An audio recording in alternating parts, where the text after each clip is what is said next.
What's good, everyone? Welcome back to another video. I'm in the province right now. Back at home with my Lolo and Lola. So if you're Filipino, you know what that means for Christmas. Hope you guys had a great Christmas. If you celebrate it, happy holidays, and let's get it. So today's video, I'm just going to be talking about ways to how to identify a good offer or not. Okay, so first thing with identifying that offer, how it's actually going to be for you. And you got to realize, if you're just starting out, birds. We have pet birds, so if we can hear that, hopefully it's not too much of a problem. But if you have if you're just starting out, you have to realize something, right? You don't have as much leverage, meaning you don't get to just pick and choose and cherry pick which of the good offers and the bad offers you can go for, right? You can, but it will just take you longer and it'll just delay the process. Okay, so you're better off if you're starting out as a beginner to just go with something like a cold outbound offer for now. Get your experience through there, earn your stripes, and then when you get onto the next offer, you can land a bit of a better one, and then rinse and repeat.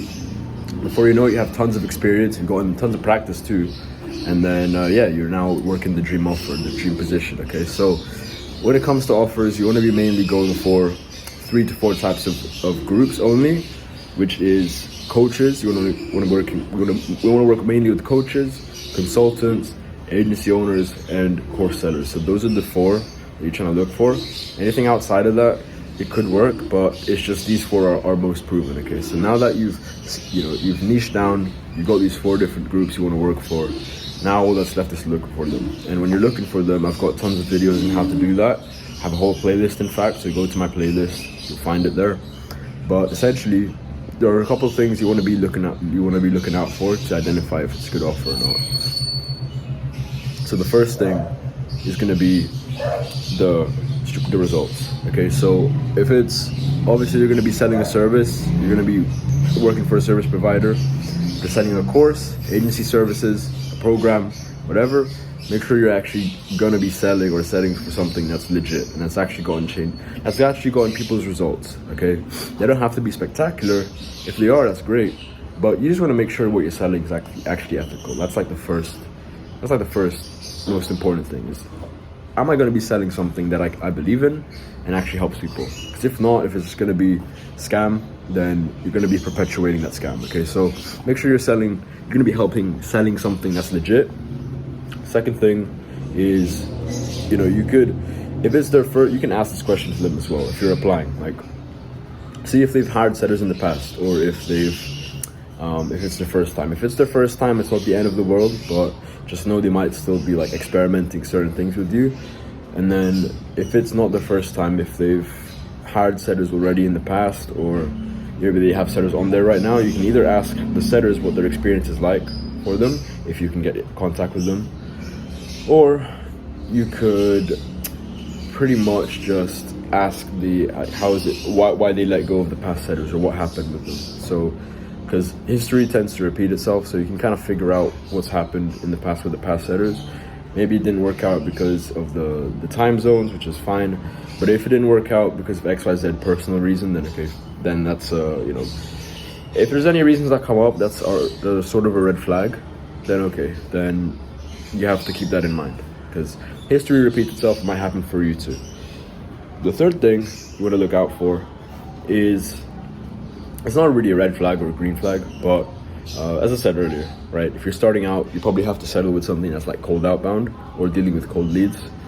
And then if you're more experienced, if it's a better position, more higher earning one, then it's usually going to be more like warm inbound. Okay, and the business is already established, so they want killers only. All right, so the third thing is kind of like, what's the lead flow? Like, where's the lead flow coming from mainly? So social platforms don't really matter. It's just dependent on like how abundant is the lead flow, and is the lead flow quality good, right? So whether it's LinkedIn, whether it's Facebook, whether it's Instagram, it doesn't matter. You just need to know, is the lead quality good, and if it's abundant, right? Are they getting it from their followers? Are they getting a ton of followers? Are they growing their YouTube channel fast, and that's where their lead flow is coming in? Are they posting content consistently? That's another good sign. That's another green flag. Another thing is, KPIs as well. So how many DMs you have to send per day, how many follow-ups, how many book calls are they expecting. That's stuff that needs to be known as well. And then I'd say another green flag or another red flag, whatever you want to call it. This can be red flags and green flags. It's just ways to spot a good offer. Another flag is like you can trust your gut as well. A lot of it is like trusting your gut, because like your gut is usually right and it'll tell you, even if you lack the experience. You can kind of just tell from face value if the company that you're about to work for or you're applying for is legit or not. But sometimes it's wrong. But it's good to ask these questions. That's why I'm giving you these pointers. Another thing is, the owner himself, the owner themselves, the business owner, the recruiter, whatever. Do they seem switched on? Like, are they just a good person in general? Has your experience dealing with them so far been pleasant? Right? Have they been replying to your DMs fast? Have they been very helpful, or have they been kind of vague with the information that they give about the company? So, yeah, it's just things like that that'll really help you. Okay, but some things that people think are red flags but really aren't, or like green flags that really aren't. Again, as I said, social media platform. There's no better or worse platform. It's just how the business has built up over the years. Which platform have they decided to use? And then, all right, you're going to be needing a setter. Cool, they'll just plug them in, and they'll do outreach, or they'll do DM setting through that platform. Right? Facebook, LinkedIn, Instagram. There's no one that's better than the other. Okay, TikTok, whatever. And then yeah, I'd say that's it. So just keep those things in mind.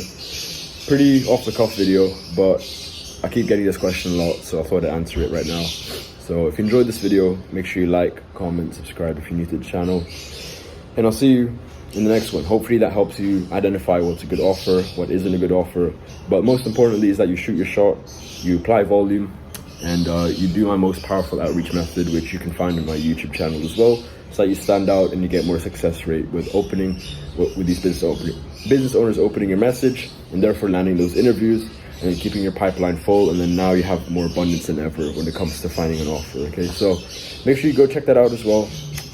Hope this video helps, and I'll see you in the next one.